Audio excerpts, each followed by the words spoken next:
और छत्तीसगढ़ में जो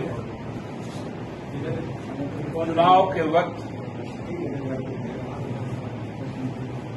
राजनीतिक उद्देश्य के पूर्ति के लिए तत्कालीन कांग्रेस सरकार को मिथ्या आरोपित कर सत्ता से बाहर करने की जो साजिश रची गई उसका उद्भेदन हुआ। माननीय उच्चतम न्यायालय ने जो वहां के आईएएस ऑफिसर रहे जिनको किंगपिन बोला जाता था और उनके बेटे दुबेजा साहब, उन्होंने वो केस को पीएमएलए का खारिज कर दिया और उसे कोई भी घोटाले मानने से इनकार किया। ये सरासर कानूनी चपत प्रधानमंत्री मोदी जी के साजिश के गाल पर है।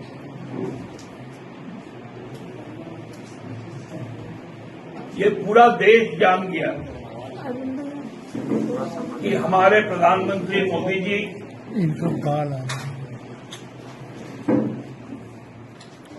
भ्रष्टाचार को हथियार बनाकर अब भारतीय जनता पार्टी एक राजनीतिक कंगारू के तौर पर सामने आई।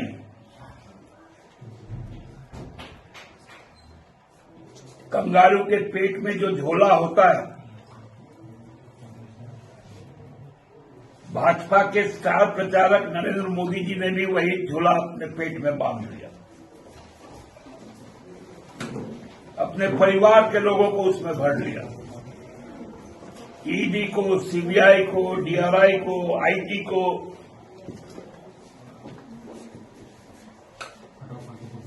साथ साथ जितने भ्रष्टाचारी है उनको भी उसी झोले में रख दिया।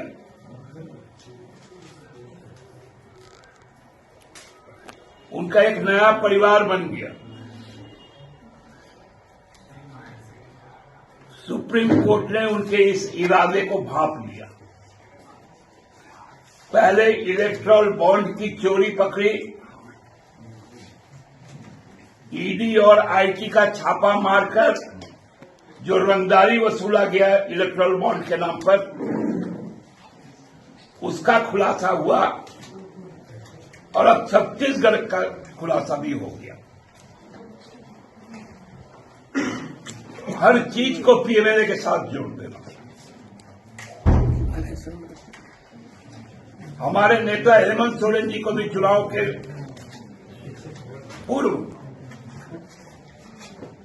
ताकि वो चुनाव प्रचार ना कर पाए,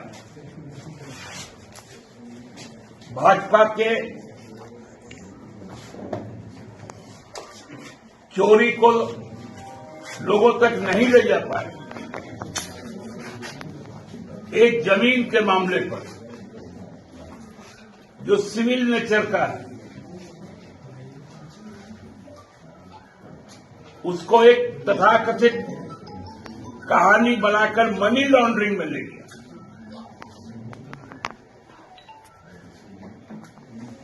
उसका भी आज ना कल खुलासा हो जाएगा।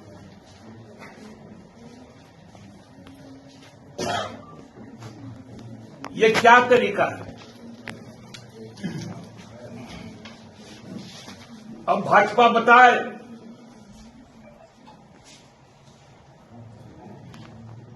कि ईडी के द्वारा और कितने ऐसे ऐसे केस किए जाएंगे,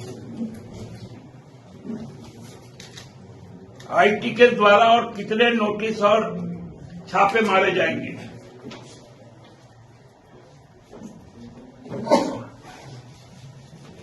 प्रधानमंत्री जी ने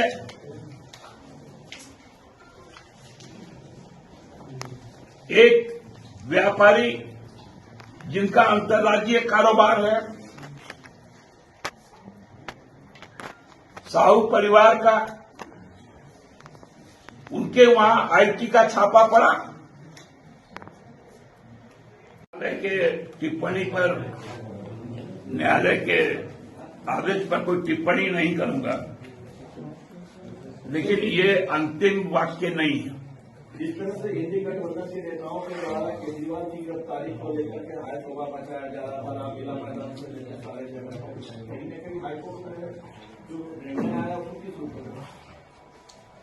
आपका शब्द हाय तौबा पे मुझे गहरा आपत्ति।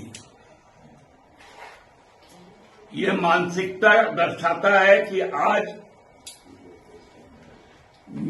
मूल मीडिया किस प्रकार का चापलूसी में उतर गया। वो हाय तौबा नहीं था, हुंकार था, लोकतंत्र को बचाने का हुंकार था, संविधान को बचाने का हुंकार था। दादा, नेता प्रतिपक्ष कह रहे हैं कि सरकार को स्पष्ट करना चाहिए कि क्या वो नगर निकाय के चुनाव कराना चाहती है या नहीं चाहती है, और पहले तो जनता से माफी मांगना चाहिए कि उन्होंने पिछड़े का अधिकार देने से मना कर दिया। अभी तो सरकार के हाथ बंधे हुए हैं, चुनाव आयोग ने बांध रखा है, लेकिन ट्रिपल टेस्ट के लिए कई बैठकें पिछड़ा आयोग की हो चुकी हैं। चुनाव के बाद जब ही उनका रिपोर्ट आ जाएगा, सरकार पूरी तरह से प्रस्तुत है लोकल बॉडी इलेक्शन की। वो एक और गंभीर आरोप लगा रहे हैं कि भाई कोल्हान टाइगर को आप लोग सर्कस का टाइगर बना दे रहे हैं। सोनिया गांधी जैसे कांग्रेस में है, वैसे कल्पना जी जेएमएम में होने जा रही हैं। उन लोग हम लोग का चिंता बहुत है।